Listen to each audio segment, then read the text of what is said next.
Seattle has produced some of the world's finest rock and jazz musicians, and its most iconic companies from aviation to software to beverage. Well, I think it's because Seattle's so beautiful with our mountains and our water, but also it is really because of our connections on technology, our connections on innovation, academic interests.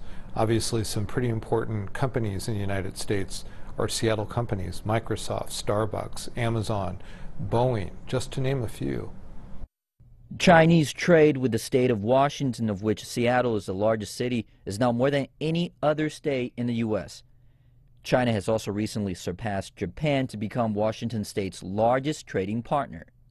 Bilateral trade between the two in 2014 topped $29 billion US. Well, you know, when the United States and China normalized relations, the first ship from China to come came to Seattle.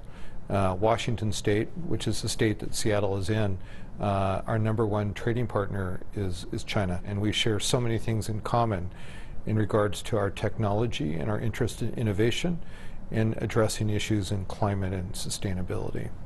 But their relationship goes far beyond trade.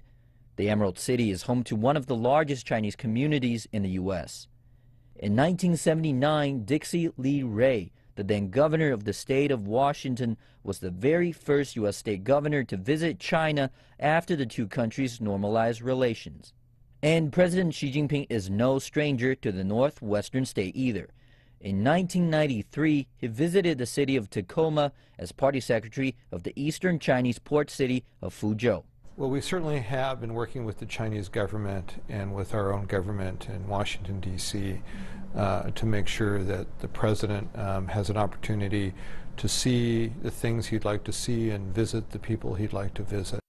Seattle and the state of Washington will be the opening chapter of President Xi's first state visit to the U.S., an entry point for China and the U.S. to expand on the historical goodwill between the two nations. Wah Jun, CCTV.